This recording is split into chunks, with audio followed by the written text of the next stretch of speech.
the podcast. I am your plastic and extremely enthusiastic, and also, I'm going to say it, pretty nauseous host, LeFevre. I'm your fantastic scholastic. Yeah. I think those are my two adjectives. He's well read. Host Will Kauser. He's getting a master's. He's smart. Thanks, babe. Yeah, you're welcome. And this is... Mind Over Mattel. A Barbie movie breakdown. We're so glad to have you here. This is our Barbie podcast. Yes, it is. Everyone's got one these days. Yeah, and we felt left out. A dime a dozen. So we also wanted to make one. So what is this? Other than a Barbie podcast, what does that mean? Should we talk about our goals? Our goals for this podcast? You want to get big picture with a mission statement right off the bat. I don't know. What were you thinking? I love it. I'm just a highly driven, super ambitious, very motivated. You're just feeling like... Just nose to the grindstone, always in it to win it. You're bringing some Boss Baby energy to this. I'm bringing some Boss Baby. I'm getting Boss Baby vibes from Rio. In 2023, Boss Baby overtakes Girl Boss as the positive adjective of female empowerment. Boss Baby. Boss Baby. Passenger Princess? No, Boss Baby. No. Please. Let's actually tell these people what's happening to them. Yes. This is a Barbie podcast. Yes. We're focusing primarily on what we're going to consider the Barbie cinematic universe, which is actually just all-inclusive. Anything that has the Barbie logo on it is potentially a part of the Barbie cinematic universe. Yeah. I think we can get into some litigious conversations later down the line. Definitely. Like, if I don't like it, I won't include it. Yeah, if it's those kinds of things. I'm like, this one sucks. I don't. So we want to do a couple of things. And here's our big business pitch to you. Yes. Welcome. Thanks for being here again. Yeah. We're really excited. We're just so appreciative that anybody showed up. It's really nice that you're here. They're all here live, listening to us. We sat down and wanted to know what we want this to be for us and for you. And I think it would only just be good, open communication. This is a relationship that we have. Yes. The two of us with you. Not in... We're friends. We're really good friends, the three of us. And we're glad that you're here. And this is a relationship, and it's important to us. And I want to set expectations with you and boundaries so we can have a healthy emotional relationship together, the three of us, and grow together and learn to love each other and just kind of become a family, you know? Yeah. And that takes hard work and open communication. So here are our goals for Mind Over Mattel. He's getting pretty choked up about this. A Barbie movie breakdown. Our number one goal. Yeah. And we love you. But my number one goal is to make Rio laugh. Yeah. And even maybe actually more than that. 1A is for Rio to make me laugh. Because that sounds more fun for me. And then 1B, make Rio laugh. Yeah. Yeah. I'm sure you're going to laugh along the way with us. We got plenty of bits and goofs on this road, and you're in for a treat. Just funny stuff. But we're coming right here up. To just... Order up, ding, ding. We're doing goofs. This is not going to be, your typical hyper-academic Barbie podcast. No. Yeah. Or your sociopolitical we're Barbie podcast. We're not going to claim to be Barbie experts or anything. I have a color reveal Barbie to my name currently. And I know that there are people who dedicate so much time and effort and interest into this, and that is so incredible. If you're one of those people, you're probably going to be really mad listening to this podcast because we are not going to do you justice. Come on the podcast. Or come on the podcast. You're welcome. We're down. Not anti-Barbie intellectualism. So great. We're just can't do it. Don't got the thinkers for it. Don't got the noggin for it. But we're just here to do bits and goofs. Yes. Primarily. Yeah. Number 2. I didn't realize how hardcore of a 180 this is. Yeah, okay. Because our first goal is we're silly guys to do bits and goofs. Yeah. Number 2 is actually a subject that we're deeply passionate about, which is that we want to use this podcast as a vessel for us to learn how to validate girlhood. Yeah. In an emotional and a cinematic space. Yes. Rio is an actor, a singer, a dancer, a visual artist, a painter. Yeah, a lover. True. A fighter. Yeah. Rio is going to be bringing in and paying attention to a lot of the musical context of these films, a lot of the artistic, a lot of the dance, a lot of the like a lot of the stuff things that you, like, as a young girl watching these films, like the things that you hyperfixate on. Rio is a person who I think is defined by the kinds of girlhood that Barbie is encouraging and empowering when she's at her best. Yeah. And I think that rules. And it's kind of speaks to the thesis of this podcast of Rio having connected and hyperfixated on these things that are fun and that are overtly and intentionally girly about the Barbie movies. Mm-hmm. And then you've become a super successful and interesting and well-rounded human and artist by investing in those hobbies and interests that Barbie and girlhood encouraged in you. Yeah. And so... Yeah, Barbie was a very positive thing for me. And that's why I'm so stoked so stoked to be here. Thank you for having me. So glad to have you. Yeah, I'll be here every episode, but every time I'm going to say thank you for having me. Esteemed judges. Yeah. So I'm Will. This is Will. I'm a filmmaker and a film student currently, getting a master's degree in film and media arts. And so I do have like a scholarly and semi-practical background with film and filmmaking, and I like the film aspects of these movies. Yeah, what is your background with Barbie movies? Yeah, so my background, me and Barbie don't go way back. Yeah. I purchased my first Barbie, which was the color-changing Barbie that I bought for you when you were sad one day. Mm-hmm. And she was cool and great. Oh, yeah. I like her. But obviously never had any Barbies. I don't think there were any Barbies in my house growing up because I have a sister and there's, a 10 or so year age gap between us. So by the time I was thinking and forming memories, if she had Barbies, they were long gone by then. Mm-hmm. And neither of my two older brothers seemed to have inherited the Barbies and continued to play with them. So my only relationship with Barbie until starting this podcast was going over to a friend's house and helping him, like, massacre his Barbie dolls and flush them down the toilet or, I don't know, some sort of really sexist play practice that you engage in as a young boy. A Snow White doll one time. Hated her. But never do a Barbie doll. A Barbie doll? No. Disney Snow White, though. Head in toilet. In toilet. Hair cut off with scissors. Off. She's always the bad guy. Yeah. I've got nothing against Snow White. You're not really taught to engage with Barbie as a boy in any way other than that you are allowed to be Sid from Toy Story to the Barbie. So true. Yeah. That's the only active way of playing with that physical piece of plastic that was allowed. Yeah. And it's not like I had parents that were very rigid about gender and sexism and I was not allowed to play with a Barbie. Yeah. It's just, it was the early 2000s and those gender expectations were powerful. Yeah. And I had no interest to play with Barbie because Barbie was for girls. Yeah. And why would girls you think of it? Are objectively, demonstrably stupider and dumber and dumber things than me and my GameCube. So I play Luigi's Mansion instead. Yeah. Yeah. And with G.I. Joes, with other dolls. Yeah. But these dolls have guns and invade the Gulf. True. Yeah. So they're cool and intelligent. Yeah. And for big kids. Yes. We've got 2 sub-goals that I just want to share at the end because these are less important. Yeah, well, one's I think the most important, but we don't want to say that because we don't want to jinx it. Yeah. The non-jinx one is that just vibes, so you know what you're getting into. I want this to be the thing that you can turn on while you're eating lunch and sitting on your bed and need something to listen to while you're eating a big bowl of ramen.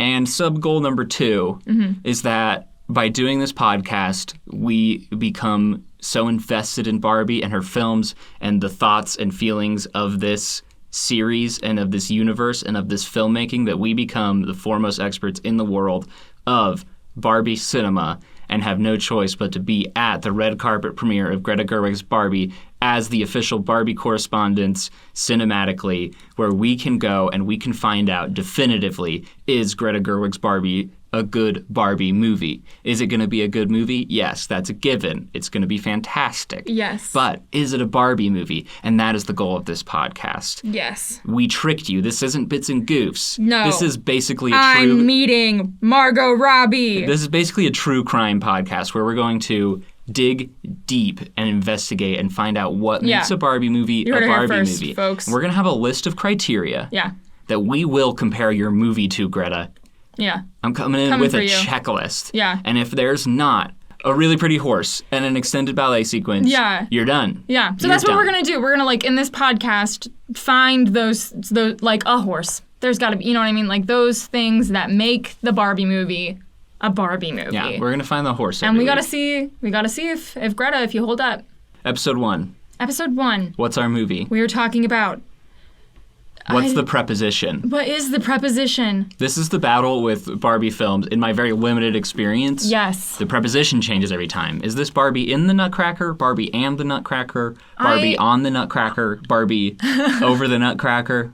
Barbie on the Nutcracker is the sequel. Barbie around the Nutcracker? I'm just going to keep saying prepositions I'm pretty and tell you. that for episode number 1, movie number 1, first Barbie movie is... Barbie in the Nutcracker. Tchaikovsky's The Nutcracker, kind of. Is it called Barbie in Tchaikovsky's Nutcracker? Okay, you're spelling it. Okay, yeah. I might have the preposition wrong. There is, I guess. It is Barbie. She is an actress. She is starring in the Nutcracker. Yeah. It's not just her network. She's starring in it. Above the title, it says, like, Barbie in her first feature film. Yes. It's her debut. So, a starlet. Congrats, Barb. Right out of the gate. Congrats, and Babs. She kills it. A great freshman performance from Barbie as a director and actor and writer. Yes. And composer. Mm-hmm. Which the voice of Barbie, Kelly Sheridan, also stunning, wonderful. Yeah, great. definitive. You are the definitive Barbie. But Barbie is... But we can't really acknowledge you anymore, Kelly Sheridan, and we love you. And we love you so much. You're Huge so fan cool. of You your are work. probably such an authority on this topic, but you can't be on the podcast. No. Can't wait to have Barbie you on the podcast. Barbie can be, though, but not you. You have to be Barbie. That's probably illegal. I'm sure you have some sort of contract where you're not allowed to just freelance Call as Barbie. Mattel and freelance as Barbie. But we love you and your work. But from here on out, all you powerful, beautiful, strong creatives who worked on these films, if I say that Barbie made this movie, I'm so sorry. Barbie made this movie. I acknowledge you and I see you in your work. And she was so right for it. Yeah. But Barbie is the sole creator of these films as far as I'm concerned. Mm-hmm, mm-hmm. So... This was Barbie and the Nutcracker.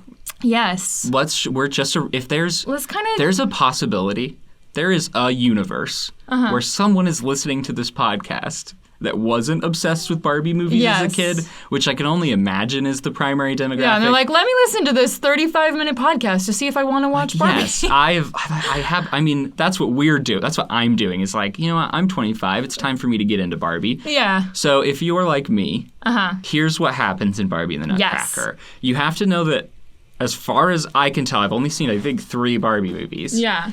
But as far as I can tell, they all have some sort of highly contrived framing narrative. At least the OGs. That involve Barbie, that you know from being a doll. Yes. It's Barbie. Entrepreneur. Barbara Millicent. Businesswoman, aviator, astronaut, Barbie. Babs. And she's Barbara Millicent. Getting ready for a ballet of the Nutcracker. Yes. And she's warming up with a young child. I guess we can presume her younger sister. Her sister Kelly, yes. Do they acknowledge that in the opening? I don't think they do, but Kelly has been her sister.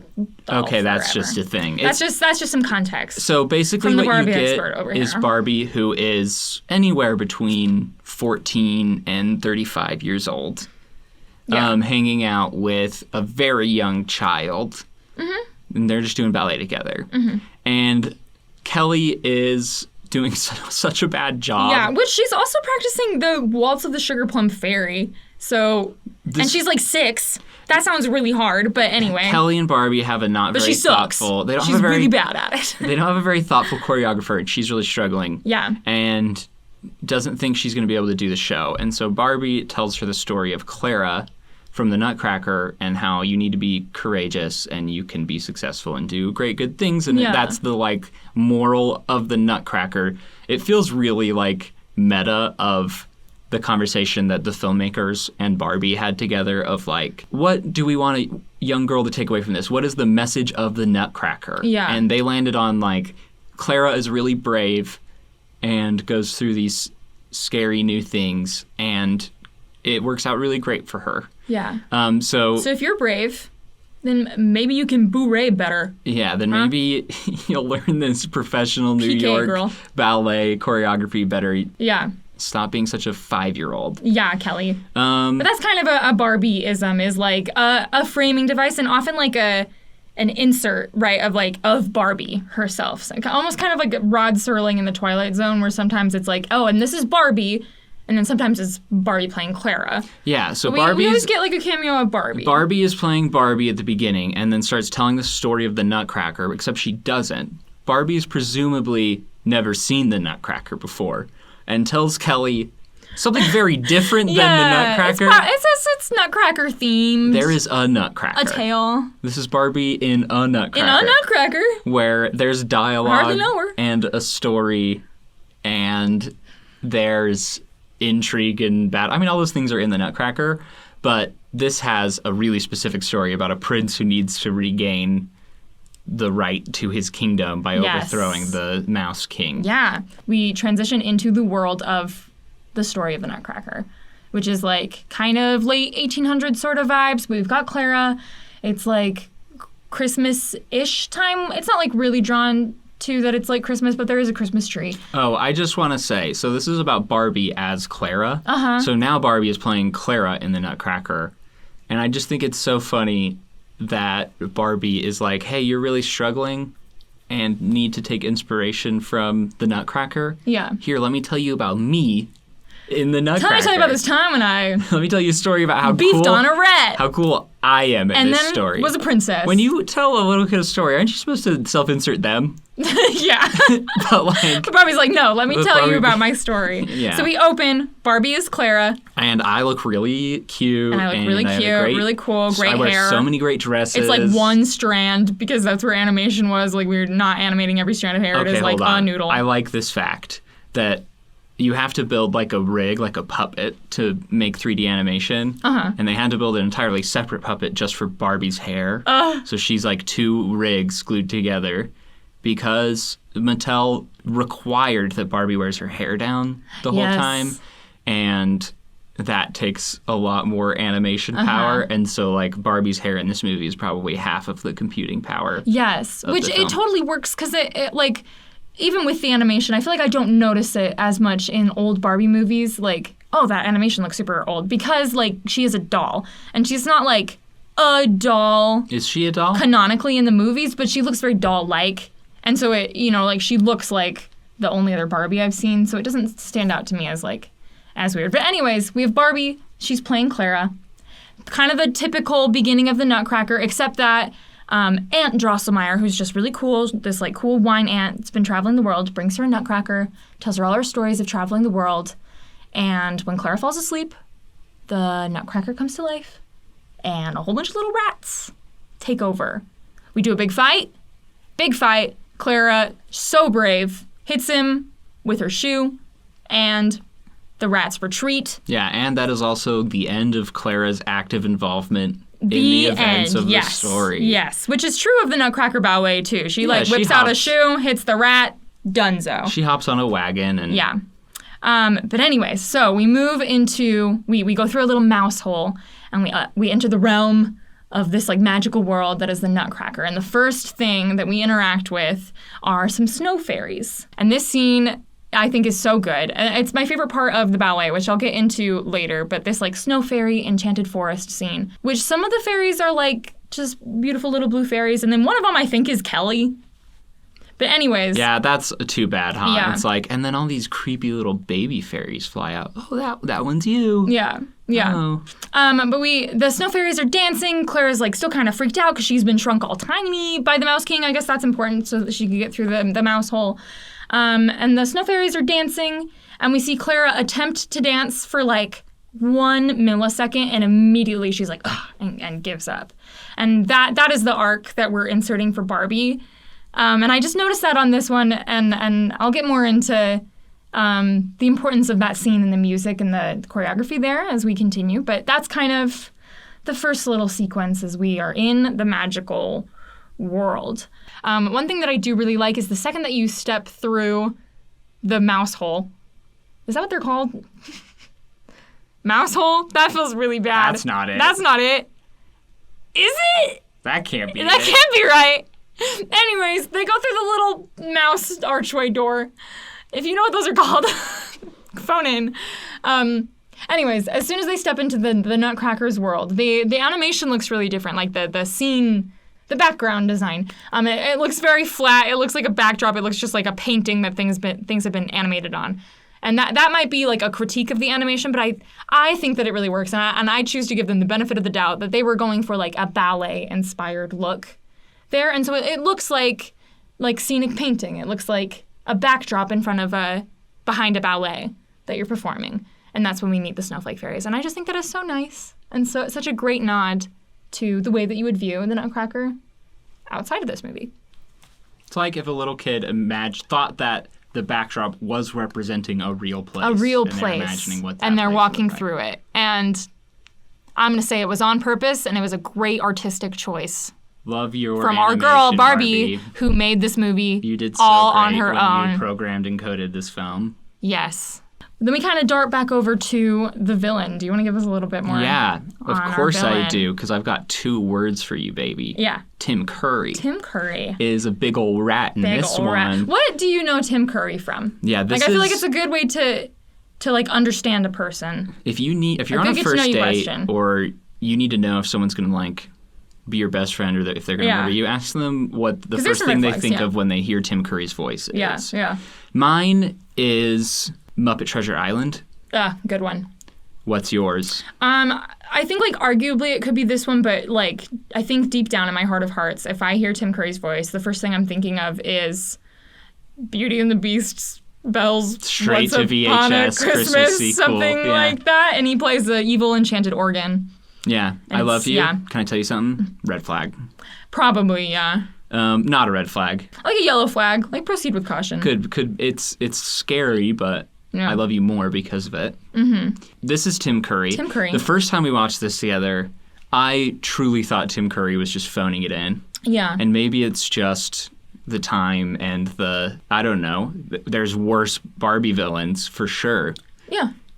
I feel like he's really doing something super fun. He's doing his classic like Nigel Thornberry kind of Tim Curry. Yes, it's so good. Nah, that's not what he sounds like at all. Do it one more time. He goes, nah. That's exactly, yeah. That's, wow. I love you. You're so good at impressions. He's taken over the kingdom. That's the king I married. Because the prince has disappeared because he's scared to become the king. And so the rat's in charge now, and he has a magical staff that does whatever he tells it to if he just rhymes. Pim is a little bat accomplice with the Mouse King, mm-hmm. and I love him. And he's just a goofy little guy. He's good. He's great. The Mouse King, what is the one thing that can foil the Mouse King's plans is what we established in this scene. Oh, it's the Sugar Plum Fairy? Sugar Plum Princess. They changed it. She's not a fairy. I bet they just didn't want to put wings on her. So it's just the Sugar Plum Princess. It's worth the change for the dress that she wears at the end. Yeah. The princess-inspired dress rules. Yeah. So anyways, we get back to Barbie and the Nutcracker. They're making their way through. They're making their way downtown. Come across the gingerbread village, which I guess is in ruin, but it just looks like a cute little gingerbread village, and they're like, oh no, this is all that is left of it. Yeah, that part destroyed me. I need to see if I can find the quote. Incredible. Because this was like the one thing I wrote down from our last rewatch. So they're like walking through, and it's this like Mulan type scene where they're like happy, and then they come across the burning village. Girl, we're fighting. It feels like that, but it's in the Nutcracker, and so there's this like huge mood drop of this abandoned village, and then the Nutcracker goes, this used to be the gingerbread village. And it just is like... And it's just kind of a gingerbread village with no people in it. But the way that he says it with like such horror is there's this implied massacre of these gingerbread people, like a full-blown like, It's just this implied burning of all the men, women, and children, and it's a huge tonal shift. Yes. And it's so scary. Absolutely. But we do come across some villagers, and somehow Barbie clocks right from the get-go. These villagers are like, oh, you're just a nutcracker, and our dumb prince ran away, and there's a crazy mouse king. Barbie clocks, like, you're Prince Eric. Yeah. And I don't know how she knows, but she knows. Good for her. Good for her. Barbie, you can... Not only can you be anything, you can know anything. Yeah, she is omnipotent. She is, And she knows that the Nutcracker... Whoa, surprise twist in this movie. The Nutcracker is the prince who has disappeared. Yeah. And he's a coward and is running from his responsibilities. But with the strength of the Sugar Plum Princess, he can, like... have his courage back and take over the kingdom. So they're on a journey to go find the Sugar Plum Princess. Yes, they pick up Captain Candy and Major Mint, who have a really interesting relationship dynamic. An interesting implied... They could be roommates. It's not clear what their relationship is. No. The Captain Candy... One of them is exactly like the villain from RRR, just this like British imperialist, implied super racist guy. Yeah, and he's like super against the Nutcracker, like leading them because he's made out of wood, and it does give you a moment of like, is this movie about race? But I did realize because we are introduced to one of the only characters of color in probably at least the early Barbie cinematic universe, and it did make me realize that Barbie in the Nutcracker does happen to be the Nutcracker that I've seen with the least amount of cultural appropriation. Like, they really could have put Barbie in, like, an Arabian coffee traditional costume. Not traditional, like, Arabian traditional, but traditional in, like... ballet traditional. How people in the 1910s thought maybe we should represent other countries kind of costume. So they really could have done that, and they didn't. Yeah. And honestly, I'm shocked. I've seen the Nutcracker Ballet twice now, and the second half after intermission is just like the World Showcase part. Yeah. Where you are doing dances inspired by other countries. Loosely inspired. Loosely, and you don't have to. But I appreciate this Nutcracker for not going in that direction. Yeah. And it just creates its own completely new fantasy world. Except for this, like, British and South Asian imperialism dynamic. Which I'm not sure why that choice was made, and I really couldn't find much on it. I just think imperialism was funny. So if anybody knows, weigh in, please. I don't know. I really don't know. Like the wild thornberries, it just, like, imperialism was funny at the time. Yeah, totally. Then we do have a couple trials and tribulations on this journey. Wow, yeah. Big rock monster. Big rock monster comes on in, tries to smash them, and he doesn't. They escape somehow. And that's my favorite part in the ballet. Yeah, the rock monster scene in the ballet is really good. Incredible choreo. They find a fake island that supposedly is going to have this Sugar Plum Princess that can help them. And she's not there. It's just a trap for the Mouse King. Everybody gets stolen by the Mouse King except for Clara. And this is when she's brave and she goes to the Mouse King's castle, finds everybody in a prison where they're behind a one-way mirror or something. I don't get it. She's super brave and can find them even though they're invisible. That's like Barbie's defining character moment where she deserves, okay, spoiler, she is the Sugar Plum Princess. What? How and why? And she has been the whole time, but also becomes it by being kind, caring, and brave. Don't worry about it. Yeah. So it's the most insane prison setup where they're on like a remote location in a singular tower, chained up inside a dungeon inside this tower, and also turned invisible. And Barbie walks into this dungeon being she's supposed to be Clara, like, from the real world, and she walks into this dungeon, and the first thing she thinks is like, there's probably an invisible force field that's stopping me from seeing these guys, instead of just being like, well, this one's empty. Yeah, and she's like, that's really kind of her vibe the whole way through. Is she's just like a little disgruntled to be like 5 inches tall and so far from home. But other than that, like, kind of just inconvenienced, but really, like, down with the magic, with the world, the rat. But there is a male protagonist who needs to have a character arc, and so she is going to tag on to the ride. Barbie, I don't think that you are a weak female character, but I do think that the writing for you in this movie, you deserve better. Yeah, and I think she finds that out. She knows what she's worth and gets better roles as she goes. And then we get to the moment. We defeat the Mouse King. It's whatever.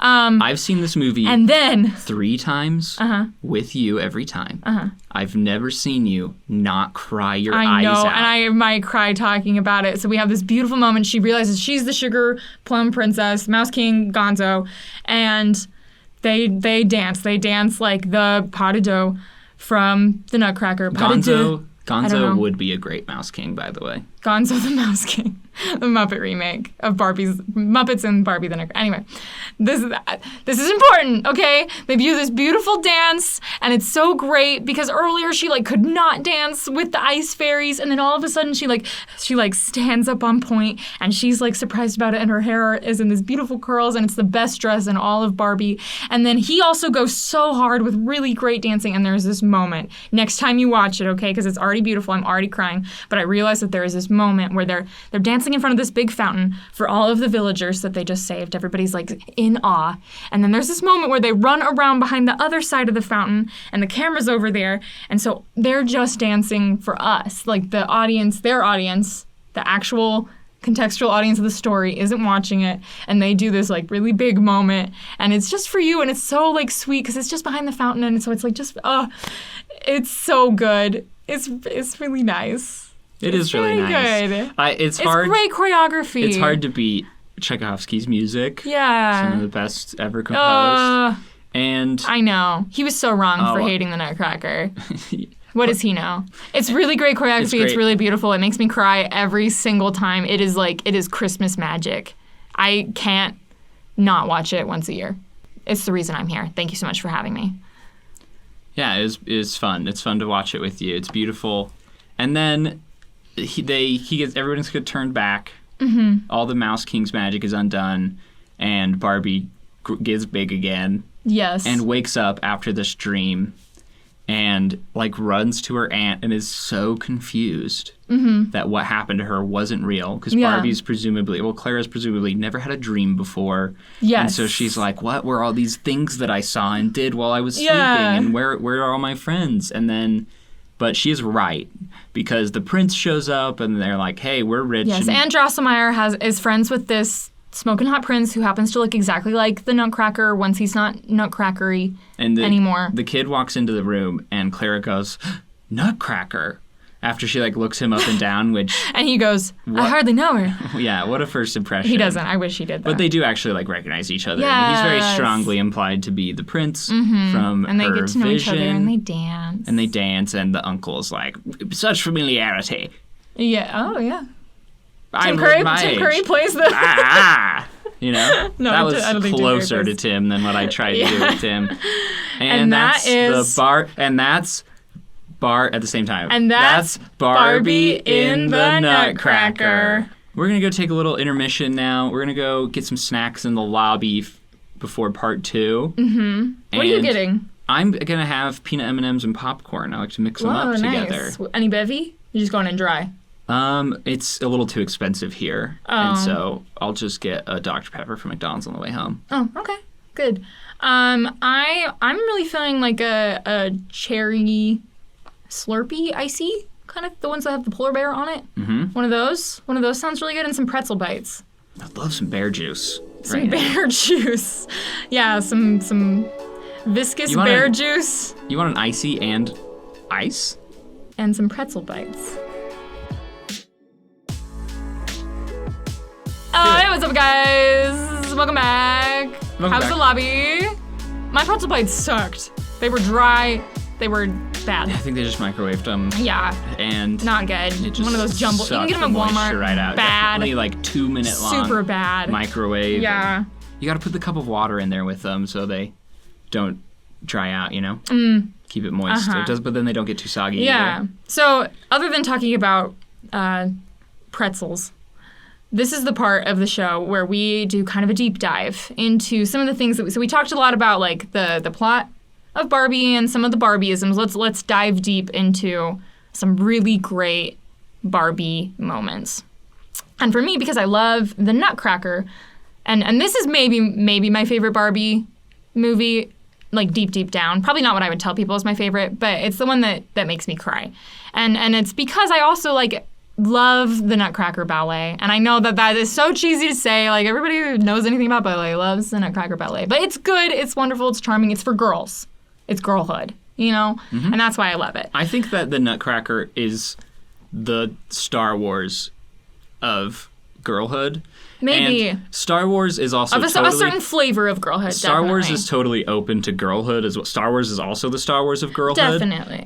But Star Wars is coded socially in boyhood. Yeah. Yeah. And like a young child would probably learn to make fun of a girl that likes Star Wars, is what I'm saying. And like a young child would learn to make fun of a boy that likes the Nutcracker. Yeah. Which little boys dancing the Nutcracker always kill it. And the male dancers and the Nutcracker himself in this animated movie, so great choreography. It's the New York there is City, a place for you. It's the New York Ballet. It's NYC Ballet, yeah. Doing motion capture, which is cool. So cool. But Nutcracker actually has, at least, like, there's been more dialogue about it recently because of TikTok. So there's no dialogue, it's a ballet. So on TikTok, people are talking about the Nutcracker Ballet. And kind of the conflict is that, like, who's better? Is it the Sugar Plum Fairy Princess, Sugar Plum Princess, or the Dewdrop Fairy? And the Dewdrop Fairy, win in a fight? Who would win in a fight? Who has the better choreo? Who has the better track?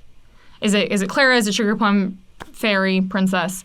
Is it Dewdrop Fairy? Who has the stronger magical powers? Dewdrop Fairy is in Act 2. We've got the Waltz of the Flowers. And I just want to say that I have, like, an affirmative answer that if you are Ashley Boulder of the NYC Ballet, holy smokes, yeah, you're it. Dewdrop Fairy all the way, 100%. I am team Dewdrop Fairy. It's a better number, better choreo. I just think that Ashley Boulder is, like, one of the best ballerinas of our time. Look it up. It's, like, I think 2021's performance. I don't care how into ballet you are. Totally look up her performance. Ashley, if you're listening, I love you, girl. This is for you. Big kiss on the forehead for you. You're incredible. Legitimately. You're incredible. I would die for you. And also, hopefully, a successful and financially profitable But I'm going career. to say, though, Waltz of the Flowers, not that interesting of a song. And Sugar Plum Fairy, really incredible. But what I think is the best number in Nutcracker is Act 1, Tableau 2, The Forest. The moment where they cross that threshold into the magic and they are met with those snowflake fairies. That is the best music. I think it is so stunning. And there's always, like, this huge corps de ballet that's going so hard, which we do see in the Barbie movie a little bit. And I think it is so wonderful. And one thing that I like is the use of that music in this Barbie movie, because I think that it is so evocative and, like, so, like, yearnful and magical. And, like, so they cross into this magical world, and this is the music that you hear. And then they do revisit it again after she's back in the real world and is Clara, and she's like, where is my Nutcracker? And then the prince comes in and she says, Nutcracker. And that is the stupidest, silliest thing that you could say. But you get that motif again of the Act 1, Tableau 2, The Forest, Snowflake Fairy. It's like them recognizing each other, and that was like their first moments together in the beginning of the movie, and it's them coming together in the end, and I love it so much. And is it enough to compete with the Sugar Plum Princess? Who can say? I can say no, it's not, but it's still a really good moment. But Sugar Plum Princess slays in Barbie. Dewdrop Fairy slays in the New York City Ballet's production in 2021. And overall, snowflakes. Who would win in a fight? Barbie's Sugar Plum versus New York City's Dewdrop. I think Ashley's she's beating the crap out of her. Crap out of Barbie. She's gonna sew right on her face, and it's gonna invert because she's a Barbie doll, and she'll have to puff her face back off. I think just the heat coming off of her calf muscles from the amount of, like, leaps on point that she's doing would melt the plastic. Look it up, please. Just NYC Ballet, Waltz of the Flowers. It's so good. But what I think is really important in a Barbie movie is an excellent score. Usually from the public domain. Usually from the public domain, but it is utilized really well, I think. I think so, too. I think that they use the right music at the right moments, and that is something that I'm really hoping to see in any and all future Barbie content. Music was important. You joke that just kind of by association, you're also getting a master's in film simultaneously. True. So how about you tell the people at home about auteur theory? Okay, auteur theory. I only understand auteur theory like in the context of like comparing it to more of like genre theory.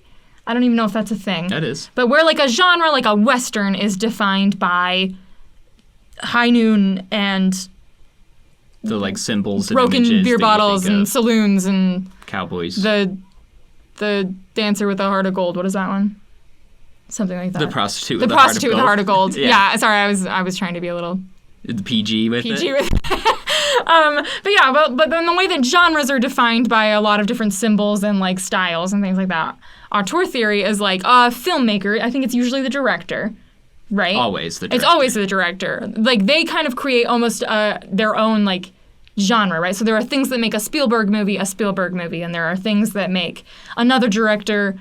I can only name one, but another director like himself, and him or himself. How normalizing. Wow. Themselves. Wow. The BFI's They or she's. updated Sight and Sound list has Yes. something to say to you.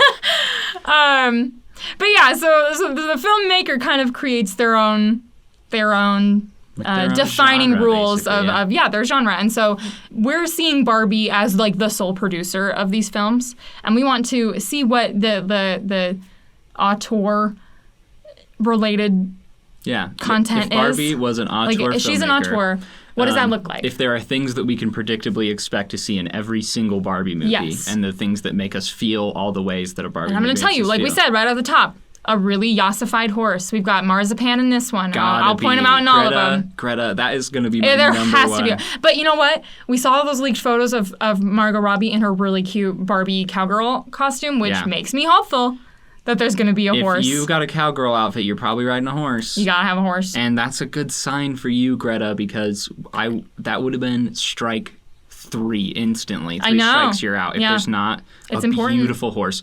The Barbie movies have this weird, like, Phantom Menace dynamic where they are movies that are designed to sell toys to children. True. At the same time that they are also movies designed to sell movies to children.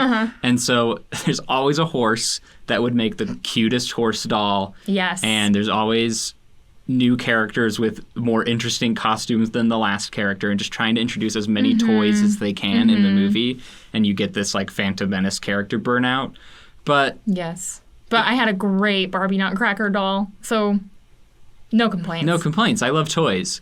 Straight to merchandise. I think straight it's to my something heart. that's beautiful about like films made for childhood is that the filmmakers are always thinking about, and how are you going to play in this story after the movie ends, which is really cool. I think there's like a tangibility to adults it that I could really do better love. to include like play into their film experience more. So, but that's not even what I was going to say. The thing that I kind of narrowed in on of the first like auteur element of Barbie is that I think that Barbie is always inherently adaptation, like overt adaptation. Yeah. Everything is adaptation always. You cannot like we're do adapting the anything Nutcracker. new. Uh-huh. Yeah. It's an adaptation of the Nutcracker. It's an adaptation of the Rapunzel story. Or it's an adaptation of whatever Disney movie was successful that year.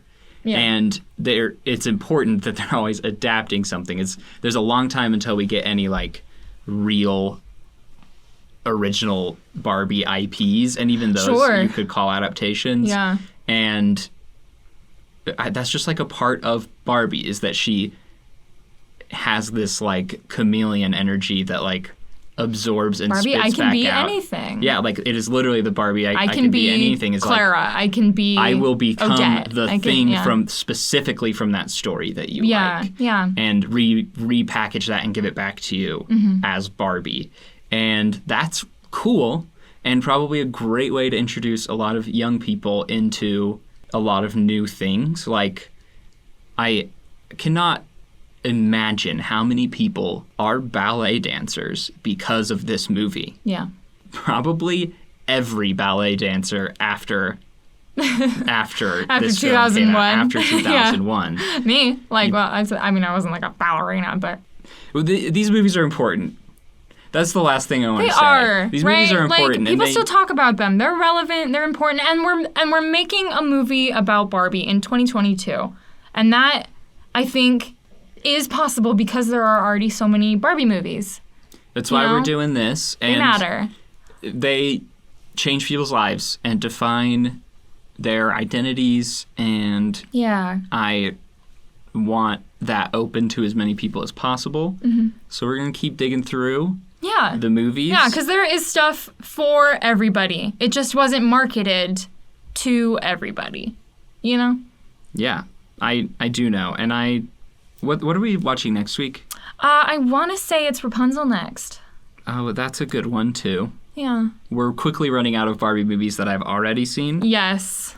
So to end, we just like to share with you our personal favorite reviews of the film each week. Yeah, well, do you want to go ahead and give it a rate out of my own review. 12 Dancing Princesses before we share. We'll give our own review rating out of 12 Dancing Princesses. I give this one an 8 out of 12 Dancing Princesses. Nice. I think I'm gonna go hard and give it like a 10.5. I think I may have hurt myself. 10 Dancing Princesses and a Kelly-sized Dancing Princess. From what I've gathered, this is a remarkably strong start to the series. Yeah, and so I'm I think worried so. I may have to retroactively adjust Raise my it a little score because I wanted to give it something like clearly good, but it could be better, it could be worse, but maybe it isn't going to get better. This is one of those fun podcasts where it actually just gets a little bit worse every time you listen to it. And then maybe gets a little bit better. But yeah, we also want to share some of our favorite reviews of this movie because we are not the only people that have opinions on these things. This is a 5-star review. It's from a Letterboxd user named Mar. And Mar said, Aunt Elizabeth is a cool lesbian. Major Mint and Captain Candy are in love. 5 stars. And I just genuinely like that because I think there is a whole world of these films and a whole life of these films inside of like queer culture and queer film. And I really love and appreciate that whole side of Barbie. So if you just scroll through these Letterboxd reviews, most of them are just queer readings of this film, and they're really good. And they're great. They're good. I have two. I have two that are my favorite. You just reading them and giggling. This one is a 1/2-star review from Steve, and it says, "Oh, my wasted life." Steve can't hang. Steve, if you're listening, take your headphones out right now. I have two that are my favorite, all right? So I have one here, Letterboxd review from Pinecone, spelled with a Y. It's a 1.5-star review. It says, I can't believe Zara tricked me into watching this. I feel like a fool. And then my second favorite review is several down the line. From Riley, 3 stars. Zara cried 11 times. Zara, if you're listening, you get it. Come on the podcast. I also cried 11 times. And your friends are wrong for not wanting to watch this movie with you. Come hang out with us. Let's talk. 3.5 stars from Liv999. How'd they make the Nutcracker so sexy? Okay, well, follow up with that one. Here's a 0-star review. I can't help but wonder if Barbie was disappointed when the sexy silver fox Nutcracker transformed into that baby-faced weirdo prince. 5 stars from Jules. Which I echo that. He's more than just wood. 3 stars from Jessica. I could have sworn I found Eric hotter than the Nutcracker, but I guess I've matured. Yeah. You and Clara both. I feel that. She likes him way better when he's the Nutcracker.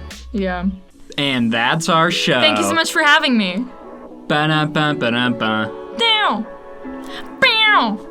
The Phineas and Ferb outro guitar.